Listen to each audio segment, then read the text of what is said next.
Welcome to So Mom. This is our last So Mom of the year. I know, it's hard to believe. I know. End of season 3. Yes, in our arbitrary decision of seasons. Yeah, what it looks like. But this was your idea, and I thought it was a good one to devote this So Mom to our wrap up of our great hobby, pickleball. Well, I've gotten very good at pickleball, know. and I wanted to brag about it. I know. You said pickleball or reading. Yeah, and I'm waiting for pickleball to be over. It's over. Let's talk about our reading. Okay. Let's do our reading wrap up. We All right. read so many books this year. Then there are some books that we read, both of us, and had our little book club for 2. And then you went off and read hard books by yourself. And I read mysteries. It's funny. I always have this sense that we're reading the same book, but No, we're we are not. not. We're not. And we do have a crossover, but we also have sort of an individual path that we take. Yeah. And I did the same thing. There were so many books that I decided I wasn't going to go for favorites, but I was going to go with the books that have just gutted me or stayed with me or made me think about them, because I can finish a book and think, "Oh, I love that," and not remember it a week later. Especially fiction, Yes. I think, because I'll remember biography and nonfiction or anything that's sort of information that I think, oh, maybe I need to store that. But a story just leaves. It does. It's like a melt Sometimes. away. It's a melt away. But so you have a list of books that were especially meaningful to you. And did you see a theme is it mostly fiction, nonfiction, self-help and recipes, golfing tips, puns? Just the coloring books for you this year. You really know your I know mother you. well. You do. I made an arbitrary rule because I like to have rules and then I break them. But I wanted to do one fiction, one nonfiction, because I always will go toward fiction. Mhm. And so I wasn't able to do it, but I did read more nonfiction this year than I think I've ever read. So I included some nonfiction. When I was looking for themes, I found an odd theme, which is moral ambiguity and not being able to finish a book, which is what I loved, and say, what was it about this book? What was meaningful? And sometimes it was just people, either characters or real people, getting through without big moral statements. Are you a morally gray character? Am I a morally gray character? I don't think of you as. No, I don't think I am. I think wasn't raised by a morally gray parent, no. except for the heists. Except for the Vegas trip. Yeah. No, you're not a morally gray person. I mean, so that's interesting to me that that's where you leaned this year. Maybe it isn't morally gray, but it's more, this is just what life is. And there is no sentimentality to some of these Sort of an books. agnosticism. Yeah.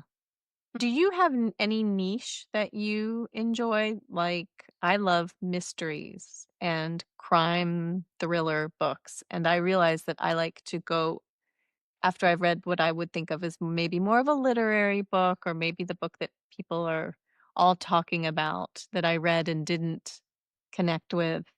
I go back to a mystery or a thriller because that's just a peanut butter and jelly sandwich for me. That's just sort of the reading I love, and I almost want it to float through my head before I start in on another thing.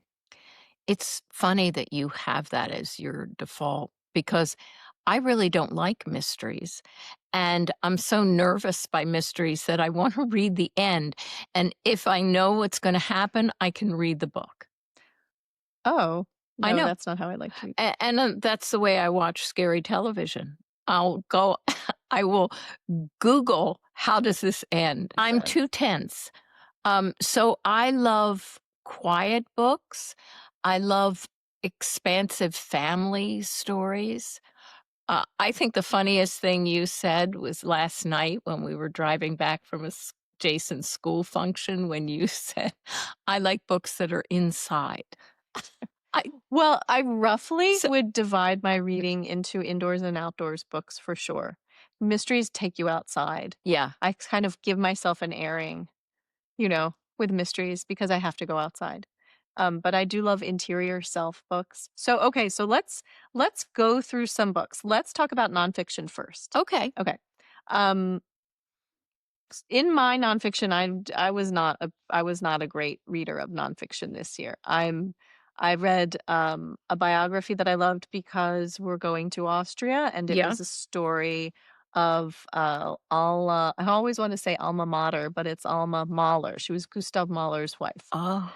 and she lived in this kind of end of century Viennese world where she was connected to Klimt and Mahler, obviously, and she had all of these, she had this very dazzling life, and she herself was a composer, and she lived until the early 60s. But I loved um, I loved sort of that feeling of, the intellectual fervor and the artistic fervor of Viennese Austria. They were really transatlantic, and they were, this stunning couple, and then she continued on after he died. But then there were parts that I loved, like, and then she was laid up with gallstones for 6 weeks, which just so that you remember that it's 1920, and I always think about my great-grandmother and how illness and inexplicable illness and what people died from and children dying, and it was sort of the grim overlay of that book is how much loss is in it. I just finished a book that I didn't love, but I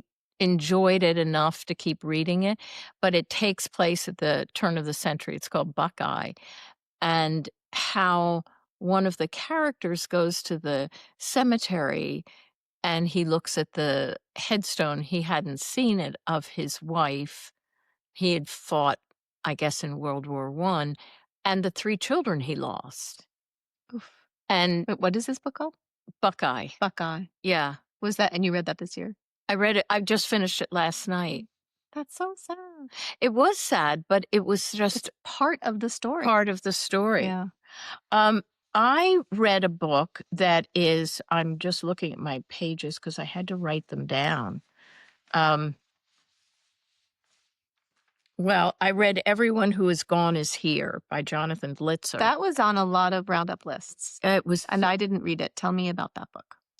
It's, it's really the account of immigration, actually, in the United States, and the complicated story, and the role of the United States.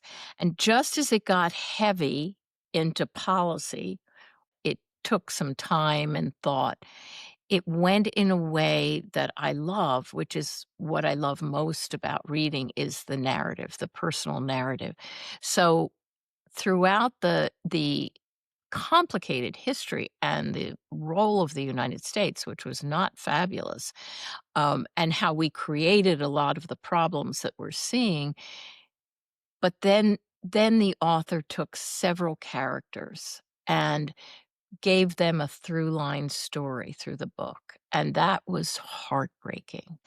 And the role, we tend to think of the Catholic Church as being a monolith. Priests were murdered for their activism and care for their their flock, essentially. Mm, So I love that, and I realized that there was no. I wasn't looking for, and now we solved it. And right. this is a good outcome. It wasn't that at all. It was a hard read, but it was also a book I finished, and thinking about where we are as a country, it gave a lot of nuance and background and color to a much more complicated issue. And I think of someone who once said, for every difficult issue, there's a simple solution that doesn't work. And I think that's that's very often what we think. Yeah. Oh, well, just do this or Yeah. just do that or just throw people out of the country or just close your borders. And those things don't work. Yeah. And so we're always on this cycle. But I think it was really a lesson in, let's let's not just assume we've always done the right thing, and let's see how we could problem solve for a complicated problem. Yeah. Well, pivoting off of that to a Yes. very different book, Yes. but I have been a long time Elizabeth Gilbert fan, and I read All the Way to the River, which was her story of the loss of her wife. I'm going to forget her name. Did I put it down? Yeah, Raya Elias. Mhm. And I went and heard her speak because this is the story. It was so beautifully done because she's a very self-interrogating kind of writer, and everybody Yeah. knows her from Eat, Pray, Love. And the journey that she takes us on in this very personal story of a complicated life, a complicated love story, and then just the shocking loss of this person in her life was also about sort of the identity crisis that she faces and why she is always kind of has been who she's been and how she's tried to find sort of solutions to a much messier self. And it was a wonderful identity book for me. I think for anybody who and I could really tell by the packed place that she spoke at earlier, I think it was a couple months ago, that she really seems to understand how the self is always evolving and how we want to find those spaces and, sort of stake that claim and say, Yeah. I'm this person and this is how I found everything. All my fulfillment lies here. And I love that she's sort of left in this book a much grayer space, and it was really about coming back to yourself and trying not to use externals as a measure of, like, how you go on. I loved it. I'm gonna try and read it. I did not like Eat, Pray, Love, and then I thought, "Oh, I'm gonna like this one," and I couldn't. I started it. I know, that's why I put it on my list because I know that your counterpoint on as so many people are, there are definitely camps with her, you know? Well, I don't know if I'm in a camp because I can't speak to the book because I haven't read it, but it's just the idea of, is it more honest? I mean, she exposes herself, but is that another Layer of the onion. layer of I yeah, know, yeah. but she's great about sort of recognizing that too. Is she? I think Yeah. so. I think that she's always in a place where she's saying, "I'm just here trying to." She has a great Substack too. You could start with the Substack. I'll start with the Substack. I just find it a little cringy to say that much about yourself. That's why I Be love it. uh, Who goes yeah, out on a limb like that? I It's such a know. radical honesty, and I think it's like all fours, where you just feel like, "I can't even believe I'm reading this." I know, It's such a privacy moment. I know. I Yeah. felt the same way, and yet I know people who hated that book, and I kind of admired it. I think it's Yeah, the admiring. It's just the yeah. ability to just stir it all up for people, and, um, when I went to hear her speak, there was a man in the audience who said, "How do you contend with all of your haters and all the people who hated Oh, that book?" yeah. And she was so wonderful at saying, "Why would I ever care what my haters think?" And it was sort of a show-stopping moment, and that's what I think is sort of her MO. I think that's the best way to be because I think when you do what we do and think people can be so public about what they don't like, Yeah, and you do have to suddenly sort of recalibrate and think, I have to not care. yeah. And I remember going when I was first ahead, I had to go to this thing called New Heads Institute, and a psychologist was saying, "You can't, you cannot believe your good press." It's probably true of writers. When people tell you how wonderful you are, let it go. It doesn't mean anything because you have to have the same ability with the people who say, "I hate everything you do." And often it has nothing to do with you personally. It has so Yeah, much to do with who they are or, in my case, what school meant to them. I hated school and now I hate you, yeah, because you represent something. But I think that's it was hard for me to learn to not I gave up the positive. It was easy to give up the praise. I had a harder time with the criticism. Of course. You can Yeah. really marinate in criticism. But I know people who marinate in praise. I just don't never believe it. No, I know. That's our personality. Yeah.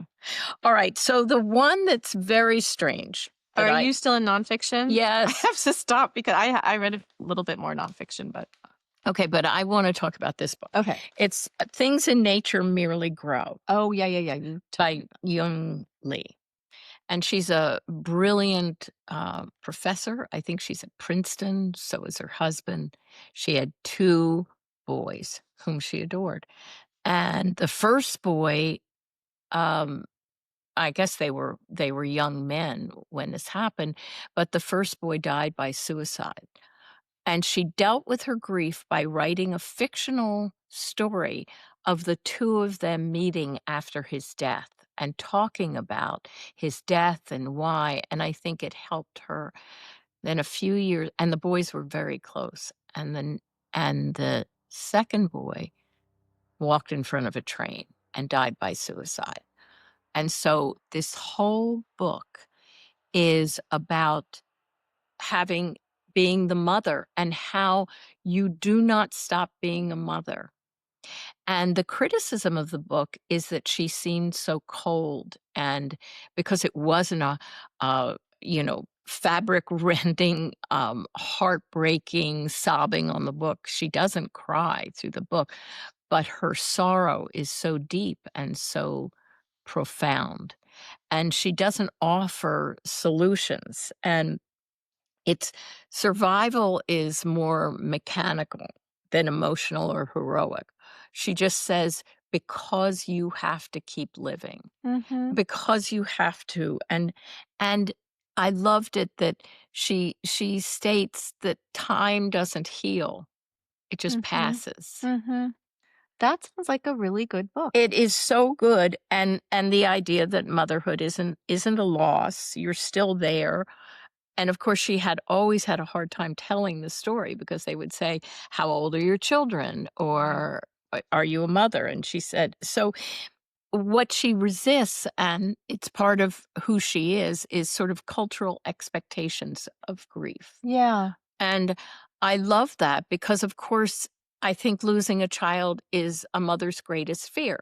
And you live with that. And I always think of my mother who said, your greatest fear rarely happens. It's the things that happen when Mhm. you're not watching. And Mhm. I think that from a woman who experienced huge grief and loss at a time she didn't expect to.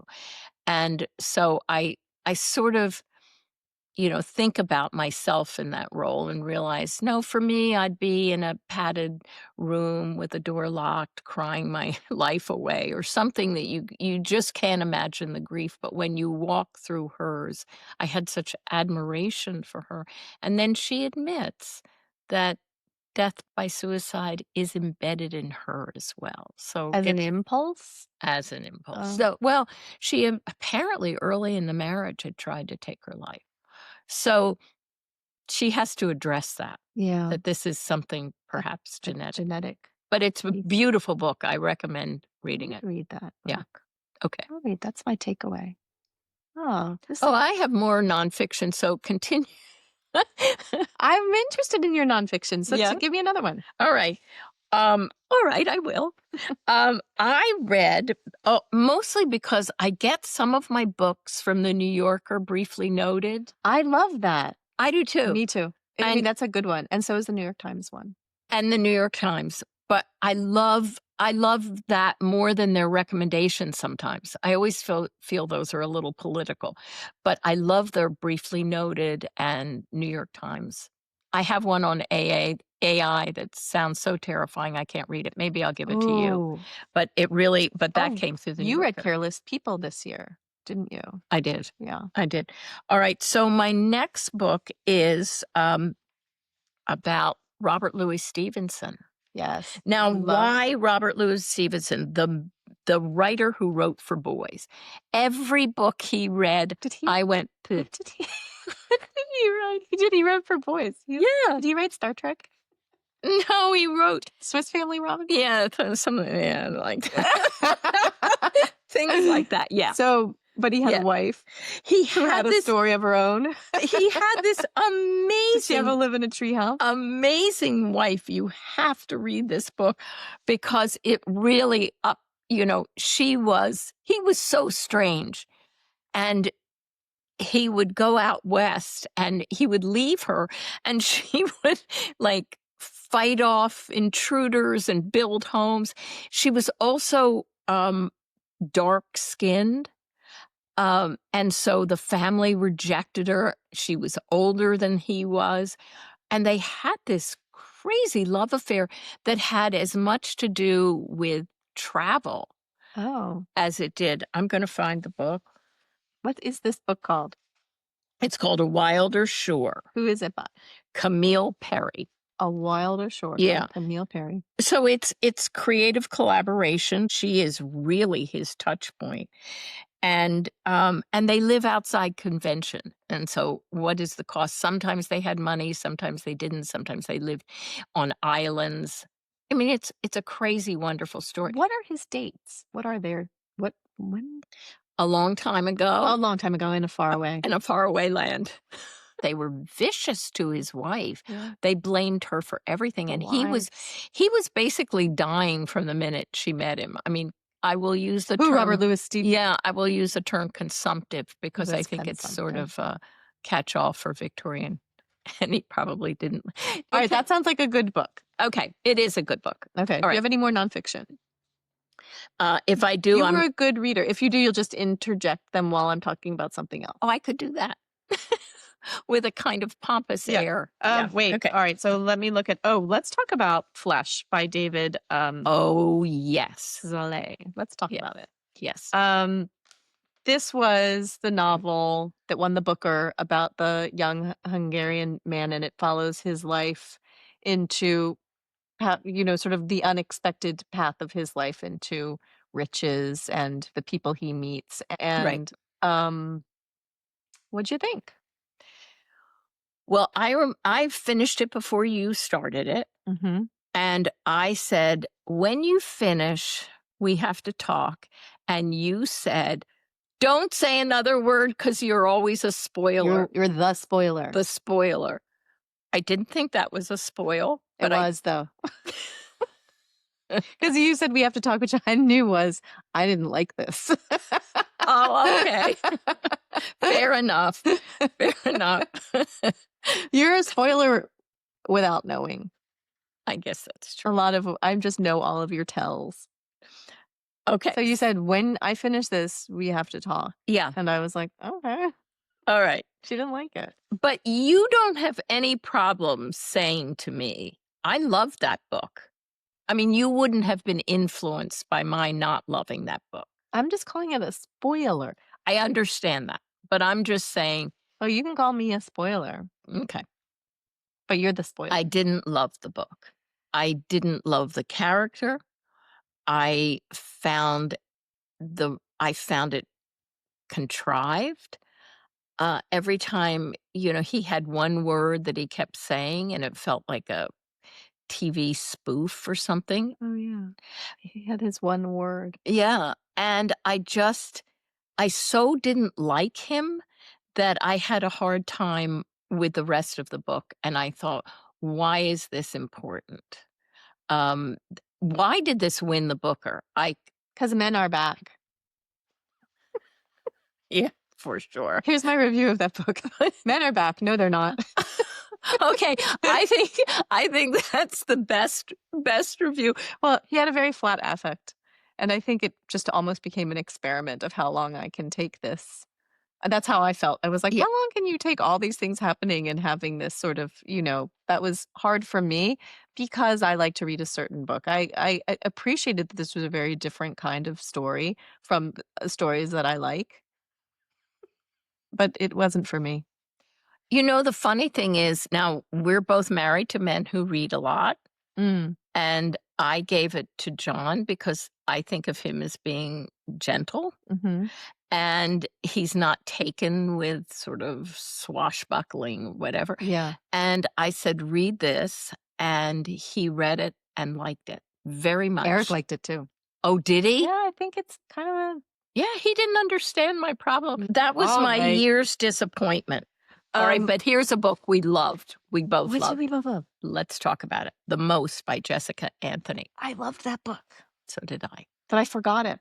I did too. I've forgotten. Tell me what that book is about again. The swimming pool book. Okay, I think I could have done more research. I remembered that it was set in the 50s, and I loved the whole idea of that creepy apartment in the Yes, it's the apartment marriage. complex. It's It's the about a marriage that's marriage. disintegrating. Yes. Yeah, And that's an identity book. I love those kinds of Yeah, books. And she is it a spoiler if we say that the book ends with her in the swimming pool? sort of not. But you know what it reminded me of? Armies, the army wife life. I never thought of Going to the that. pool every day is Yeah. a very army wife in the 70s life.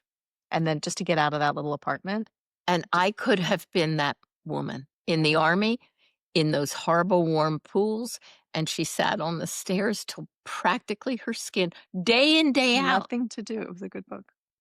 I I don't loved know it. why that one was so good. We Yeah, Get Flesh, where lots of things happened. women Story of a woman. in marriage. Moving on. Okay. Um, so Yeah. you know what? If you've been listening to this podcast, you've been self-selected to also like these books. Yeah, I guess that's true. A book that I had a harder time with, although I loved Yellowface so much, that when I read Calabasas, which is a quest book, Yeah. and it was an adventure, and it was really I could feel how this book would be as an academia book, as this interesting, like, journey to hell story, satire, all of the things.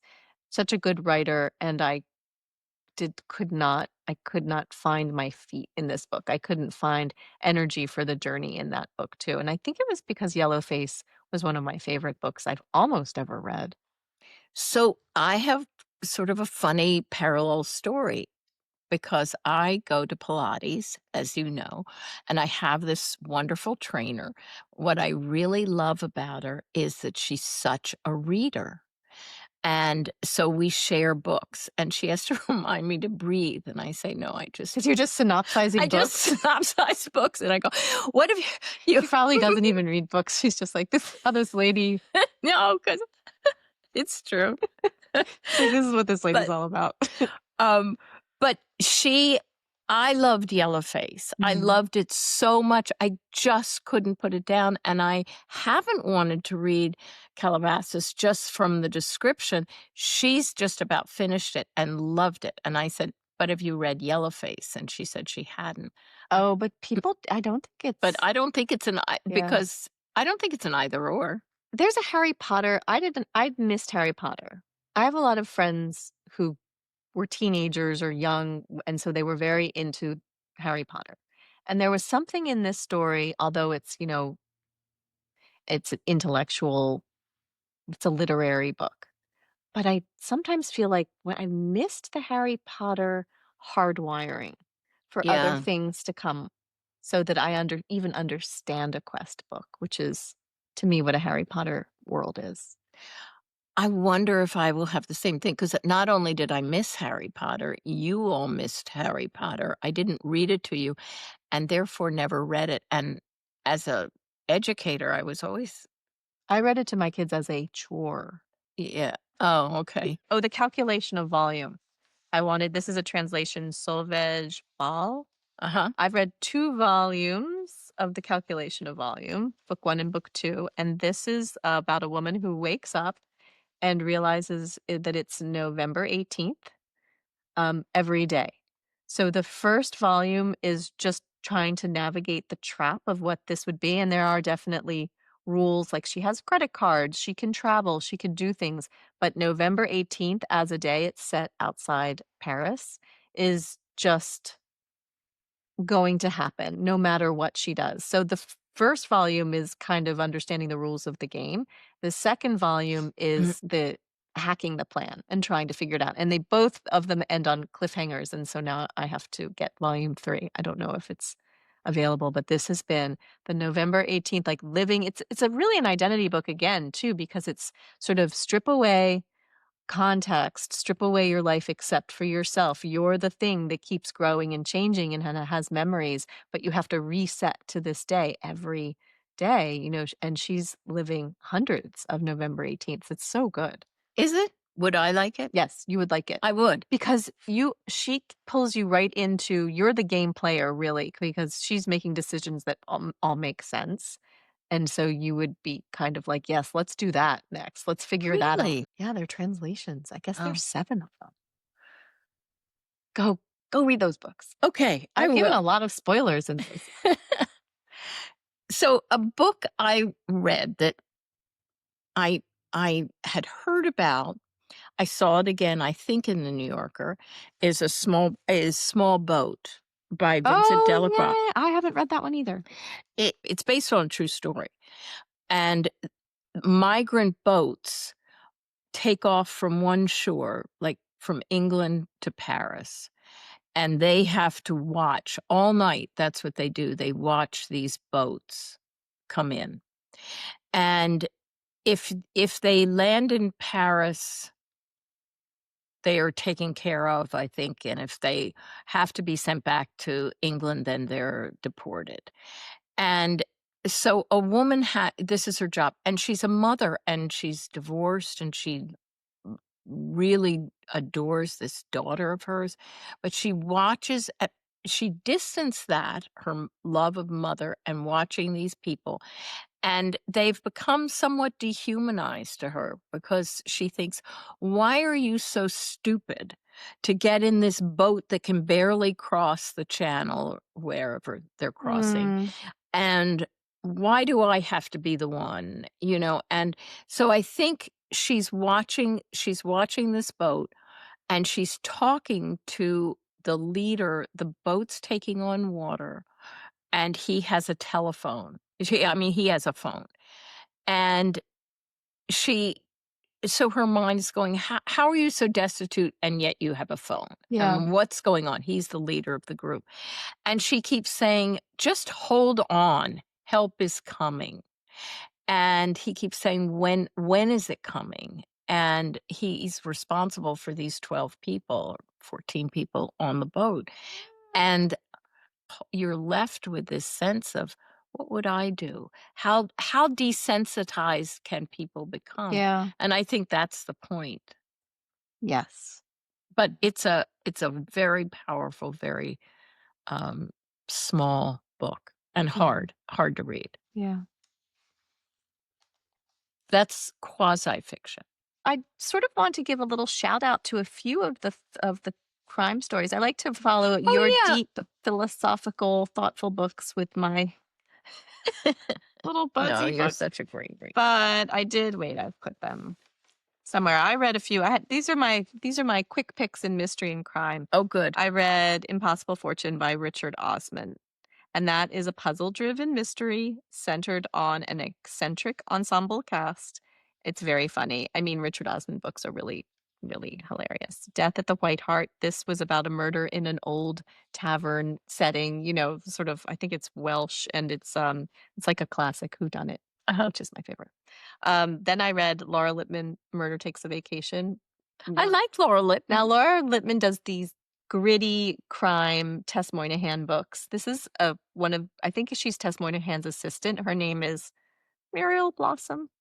Oh, I love that name. And it's almost like Laura Lippman's decided to take a vacation because this is a cozy mystery and it's set like in Paris, and Muriel Blossom has won a lottery ticket, but it's all like men who are suitors, but there are dead bodies and things, but it's just a little bit more of a folly, but it was really fun. I loved that one. And then I wanted to just say that the Michelle Gagnon books are great. Killing Me and Slaying You. We had her on the podcast, Yeah. and they're just so smart and funny and sarcastic, and they're about serial killers, but that's sort of beside the point. So I wanted to put her in the roundup. I think she belongs in the roundup because one thing I learned about her is she is exactly that. She is smart. She is funny. Fighting. I have her books and I will read them. Um, what else? What else? I was thinking about book covers, and one Yeah. of my favorite book covers is a book that is in my to be read pile is called Flashlight by Susan Choi. and the I cover is like Susan so Choi. yes, she did I wanna say she did Trust Exercise. Yeah. Oh, She I is love Trust so Exercise. such a good writer, Yeah. and this cover was I was looking at roundup of covers that I loved, and it's about the disappearance of a woman's father, I think, or she was a girl at Yeah. the time. So it's like sort of a moon and a flashlight and an ocean, and it's so pretty. We'll put it up when we do the thing, but I love that. And my other favorite cover is a book I haven't read as well, which is the Careless People cover, which is that blue with the Yeah. that's a Uh, can we talk for a few minutes about covers? Because I've watched you choose covers for your books and sort yes. of the science, and sometimes, and I've since then I've looked at books that thought this was better than the cover, and I wouldn't have read it because of the cover. Yeah, yeah. Covers are hard. When we're still sort of trying to figure out a cover for the book. I have a book coming out in the fall Hmm. and it's set in winter. And what I didn't know is that winter books are sometimes trickier than summer books because people really love water on covers. This was Oh, information for interesting. me. And the word summer, but also the sense of water people gravitate toward. Really? That was just something that Maybe covers that do. just, do you think that has to do with summer reading Probably, or beach and reading or beach? something that Yeah, you that want, there's yeah. something that Well, resonates. I set my book in January. Well, there you go. Time of There you icy, go. frostbitten, barren wasteland and no blossoms and no water, unless you like frozen ponds. See, I kind of like books like that. I mean, but it was important for my book to be, Yeah. but they were looking at covers and I noticed that I was gravitating away from sort of an icy cover. I was like, how about ice with a little pink in it or, a sort of a sense of spring in the back of the Yeah. story of the cover. Well, I also, it reminds me of a fiction book I loved was When the Cranes Fly South. Mhm. And what I loved about that, I mean, talk about a quiet book. It's about a man aging and he's clearly dying, but he's dying because he's old and inch by inch. And his son, who wants to take care of him, but they have a tortured relationship, and it's a translation. And then he has a rotating group of healthcare workers. And I think as one ages, you start thinking about kind of the quality of life and how much erodes, your dignity and the person you are. So it's his interior story and his love for this dog who sleeps with him. And then his son wants he can't take care of the dog and they want to rehome the dog. And then the caregivers who have to come in and bathe him. And, it's just a lot about loss of dignity, loss of self. And, it's an easy one, and I thought about When the Cranes Fly South lends itself to metaphor, and then your 13-year-old son was talking in the car about, "Why do we have to read about metaphor? Why can't it just be a good story?" And so I really refrained and rethought about the title of the book, and it's easy to go to metaphor, but maybe it just means that when the cra the cranes fly south and life goes on and you die, and the cranes are still flying south. I love all of that, and it feels like the right book to fly out on. We're flying south. Thank you for listening to So Mom. Please be sure to give us a rating or review wherever you get your pod on. Or drop us a note about your favorite book. We'd love to We'd love hear. to hear from you.